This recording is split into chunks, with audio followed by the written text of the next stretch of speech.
во вечерашниот без насловно со повод. Вечерва некако ни тргна со избори од почетокот, па така ќе тераме и до крајот.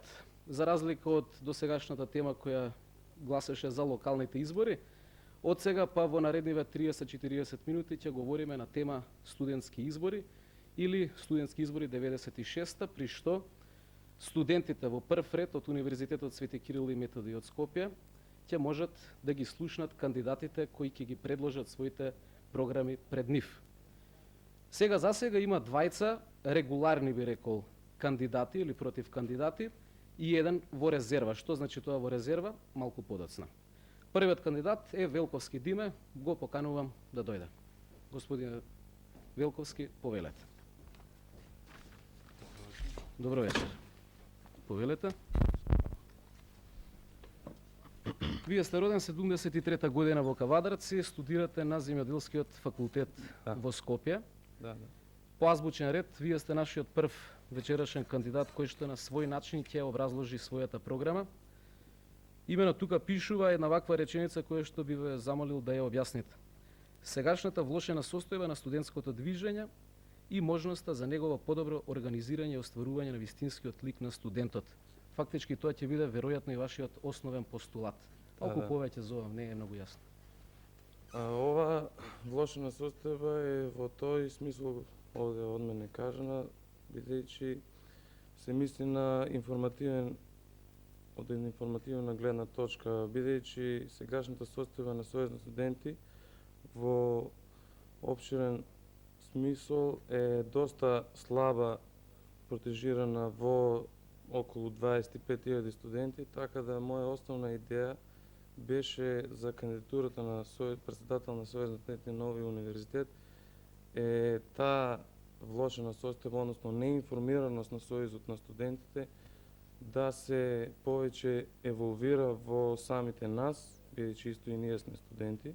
Велите неинформираност на Сојузот на студенти или неинформираност на самите студенти? Неинформираност на работата на Сојузот на студентите во однос на студенти. Во тој смисол е тоа кажа. Сака да кажете дека студентите воопшто и не знаат што работи Сојузот на студенти? Да, се мисли на работата на Сојузот на студентите и можностите кои што можат да се добијат во врска со самото работење. Едно прашање, зар мислите дека ако студентите дознаат што работи Сојузот на студентите ќе се подобри нивната влошена ситуација како што вие кажувате тука во вашата програма? Не, тоа е кажано во смисол што доколку биде, например, поголема информираност кај студентите, така да ќе биде некоја поголема контрола на работата на Сојузот на студентите. Кои се основните постулати во вашата програма со кое што вие, да речеме, ќе се занимавате во наредните 2 години доколку ја добиете кандидатурата? Постојат повеќе приоритетни активности и цели кои што ќе се занимава Сојуз на студенти доколку има можност, се разбира за тоа. Тоа се една од најболните точки е секако студентскиот стандард, во кој што имам наведено во програмата за работа на 2-годишниот мандат. Тоа се повеќе точки во врска со студентскиот стандард, така например една од точките е донесување закон на студентско ниво во кој што ќе бидат, се мисли на студентскиот стандард, во кој што ќе бидат регулирани например нормативите на сместувањето во студентските домови и регулација како може да бидат, односно стандарди на студентските домови од надворешниот изглед, односно од интериерот и од екстериерот. Да, тоа го читаме, донесување закон со кој ќе се регулираат сите аспекти на студентскиот стандард. Кој ќе го донесе овој закон? Тоа ќе го донесе Сојуз на студенти, кој што во заедничка работа, бидејќи мојата замисла е, кој што се надавам и сите тоа ја поддржуваат, дека Сојуз на студенти мора да биде од отворен тип, кој што ќе комуницира, кој што се работува со повеќе општествени организации, како што се водиме и самите ние. Така да мислам дека доколку се врши таа комуникација и соработка, во целина најмногу би добиле само ние студентите. Се разбира, таа комуникација ќе се сведува во интерес на студентите. Со кои општествени организации малце поконкретно? Во општествени организации се мисли на младински организации, пример Младенски совет, Феријален сојуз на Македонија и така. Што ќарки има студентите од сето тоа? Чарчи има така, на пример, еве на 16 ноември во Амстердам се потпише една декларација, односно за добивање на тие студентски карти, кој што е наречена Euro 26, со која што има можност да се добие, односно се добива можност да се добијат попусти, 200.000 попусти во 27 европски земји. Па затоа во тој смисол го кажам и тоа, зошто да не зема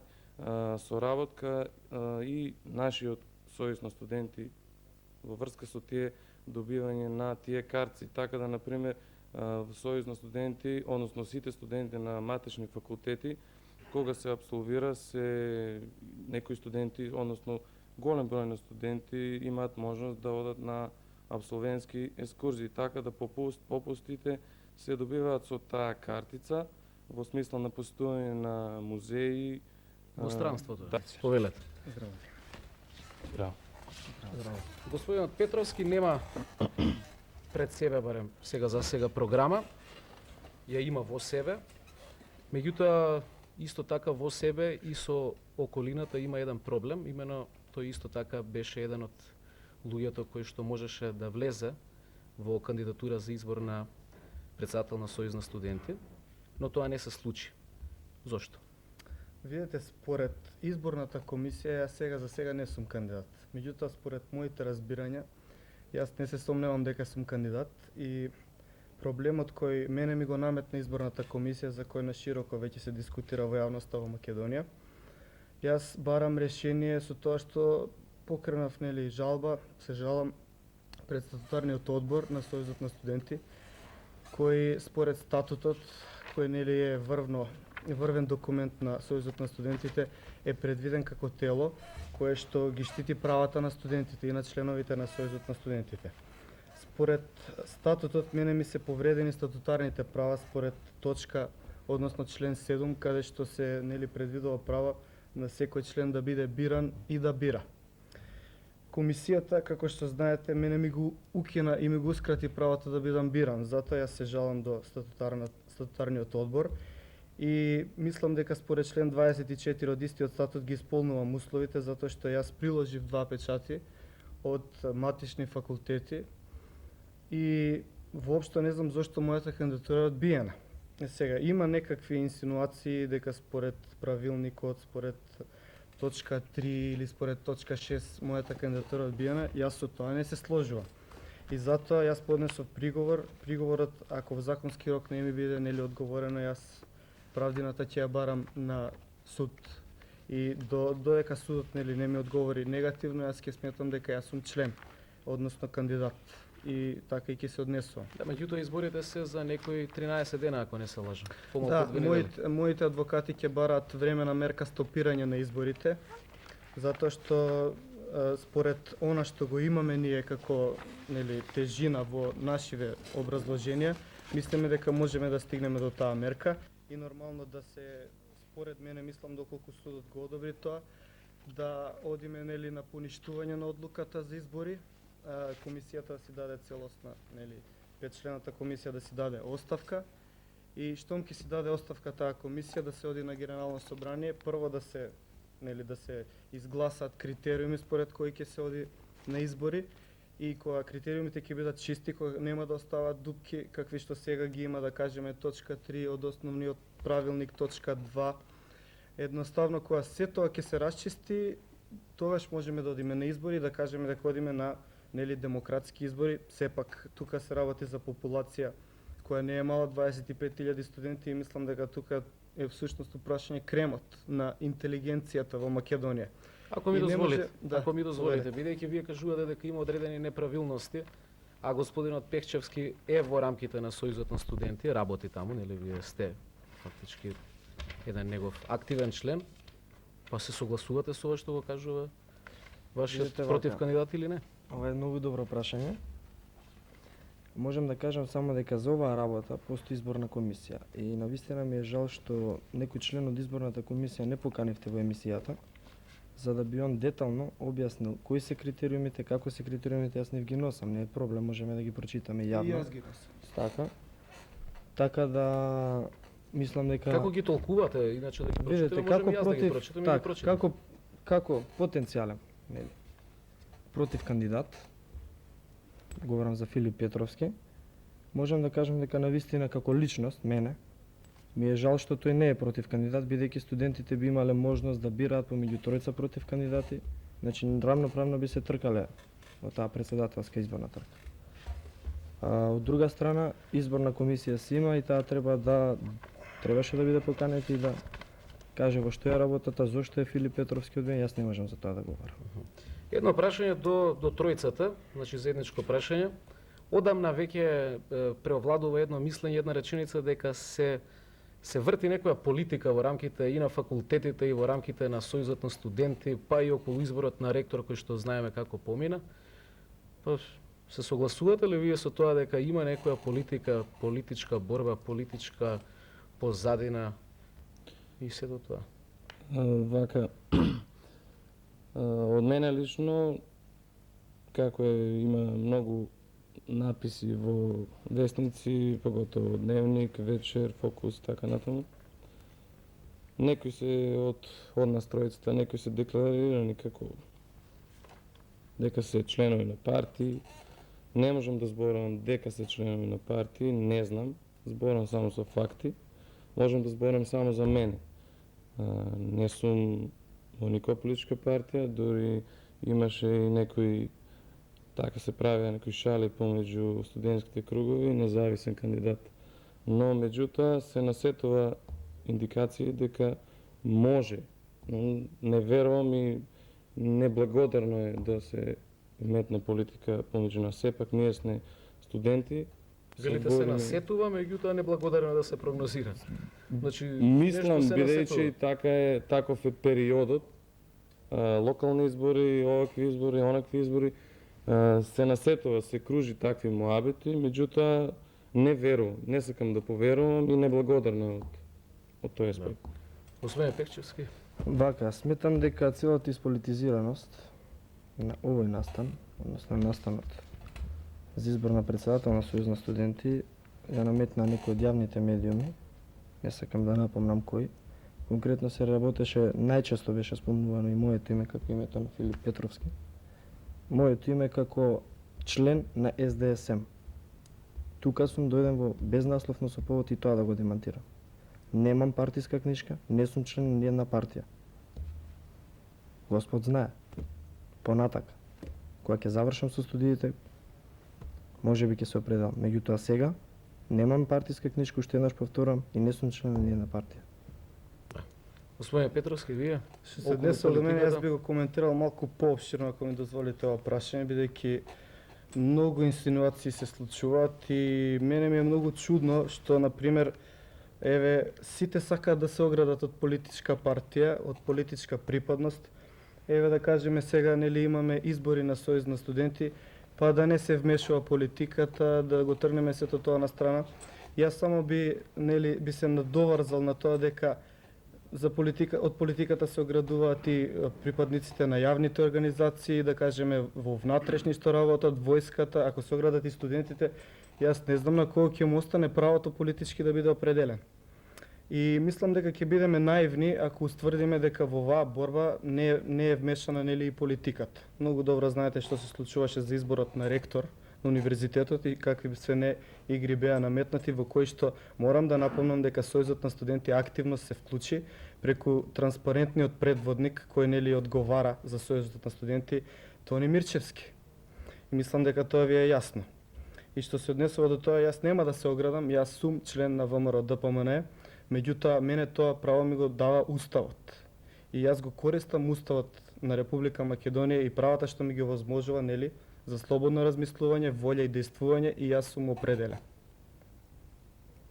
Спомнавте дека има политика. Ако сте вие, да речеме, од ВМРО ДПМНЕ, тогаш мора да има и некоја противтежа, нели, во целата ситуација. Видете, една од моите размисли зашто јас сум одбиен иако ви кажав во она што го добив како нели известување од изборната комисија која не личеше на никаков документ, нели немав образложение и немав ни право на жалба предвидено.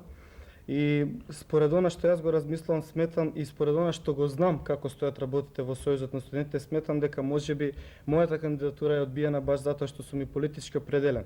Ова можам да го подкрепам со еден факт кој може слободно да ме демантира човекот што ќе го спомнам, Цоки Ристовски, кој е потпредседател на Сојузот на студенти, е советник на СДСМ во Куманово. Тој во меѓусебни разговори на мене ми има изјавено дека е симпатизер на СДС. Меѓутоа, да не бидеме деца, знаеме како стојат работите. И можам да тврдам дека подмладокот на СДСМ во многу нели доминира внатре во Сојузот на студентите моментално. А како ќе биде од сега, не можам да тврдам. Имате ли некои имиња тоа или сега не Па ги кажа, спомнувал? подпредседателот на Сојуз на студенти, кој нели во отсуство на председателот, а председателот доста патува низ Европа, до сега Се извинувам патуваше, што ќе ве го прекинам, представува да, Сојузот се на извинувам што ќе студентите. ве прекинам, меѓутоа бидејќи веќе спомнувате имиња, ќе замолам режијата доколку е во можност да ги приклучи телефоните, па луѓето што ги спомнавте да ни се јават. Ако не се лажам, Да. телефоните се 111 660 и 112 660. Карактеристичен знак за Скопје 091 и повелете продолжете. Тоа што имам јас да го кажам, борбата веројатно мојата кандидатура е затоа одбиена. Јас не можам да тврдам затоа што немам никакво образложение, а веројатно комисијата ќе мора да ми го даде на суд, ако до тогаш не ми го даде. Така што јас претпоставувам дека веројатно затоа што се знае, бидејќи јас не се кријам, ја не знам зашто би се криел ако веќе сум определен, ако сум член, а критериумите предвидуваат да не може да се биде член на орган или председателство на политичка партија. Јас не сум член на орган или председателство, така што овој критериум го поминувам. Меѓутоа, не знам, можеби се збунила комисијата. Околу ова, дали уште некој има што да додаде? Ако нема, во тој случај преминуваме на нешто што се вика реалност, а реалноста, вие ја знаете, ја потврдивме во разговорот пред малку.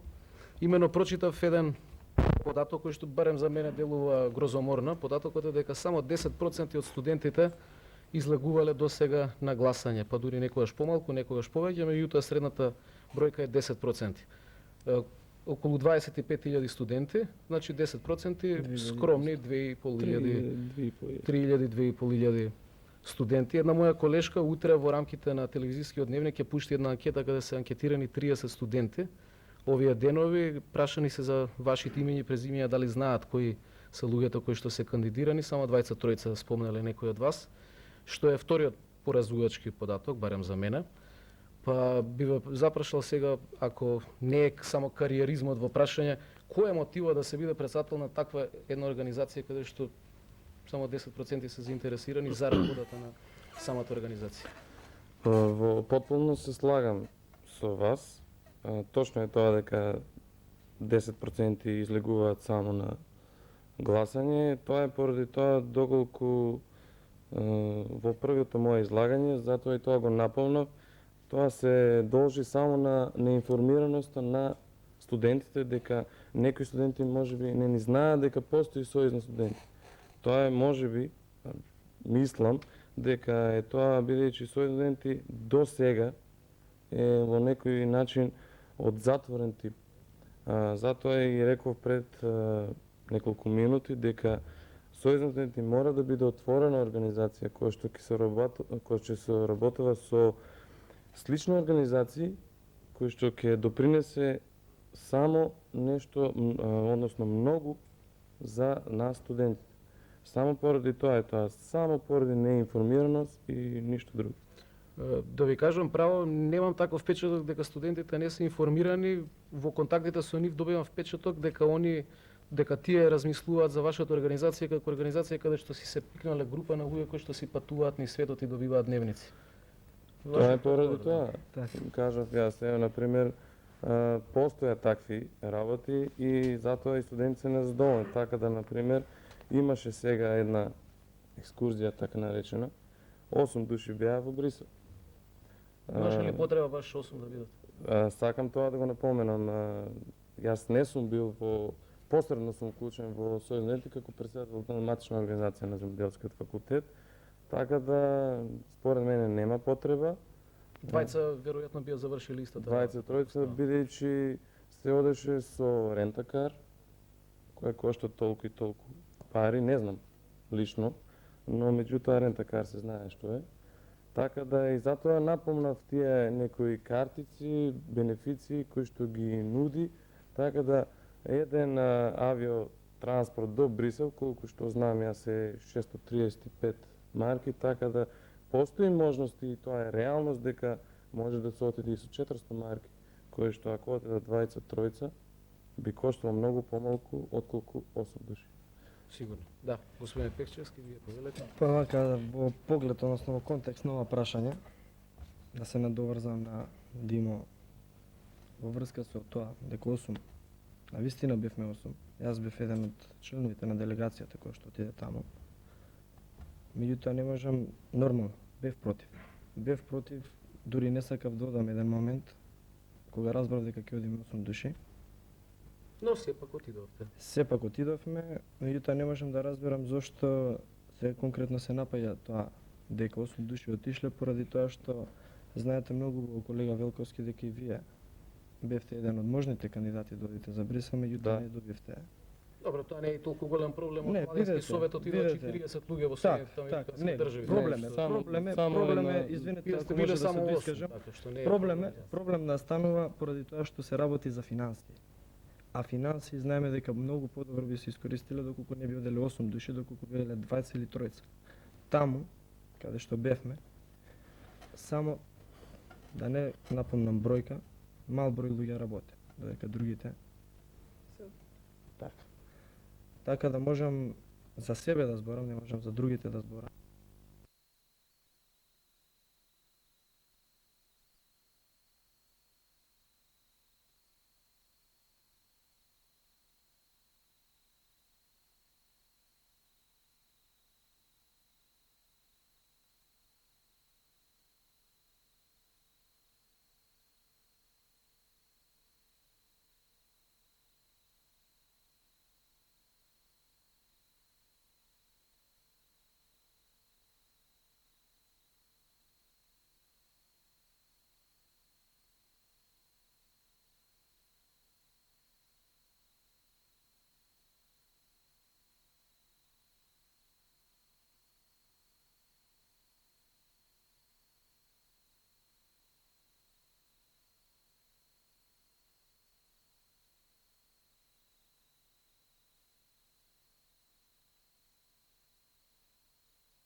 Имаше такви луѓе, конкретно вие ги познавате добро многу.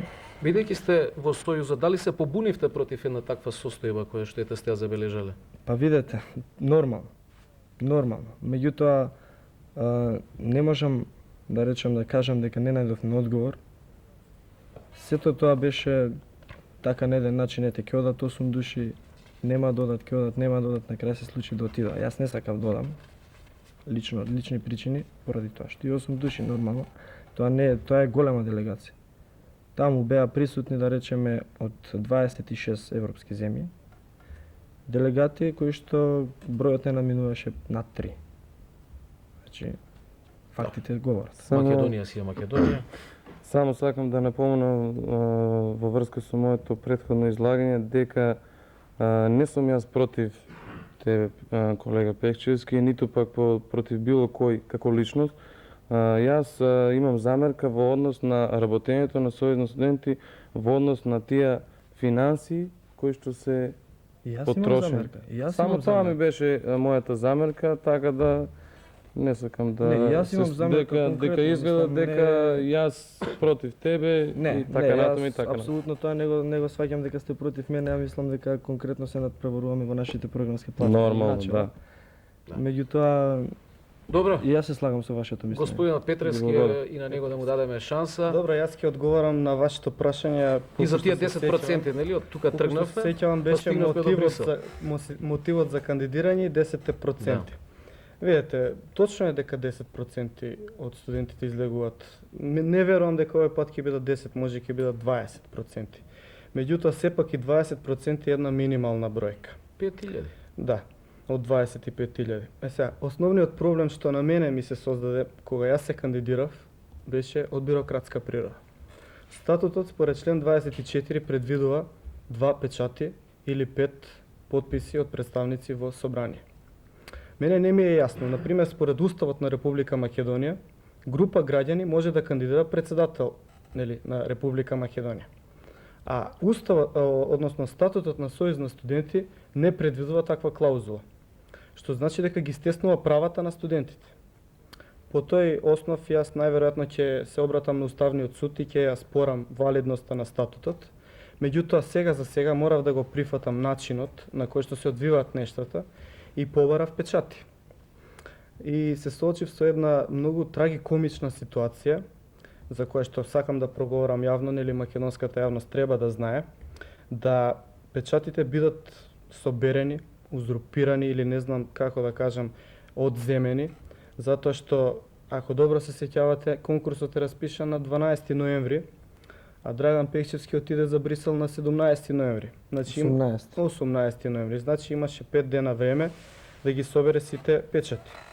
Сега вака, бидејќи он собра 15 печати, остана само 3 печати кои висеа, барем според онаа регулатива која сака да ја примени изборната комисија, со која што јас нормално не се сложувам. Сега, откако стана малку слободни печати, јас морав да реагирам на овој или на оној начин, затоа што јас имам подршка меѓу студентите и дојдов до 2 печати.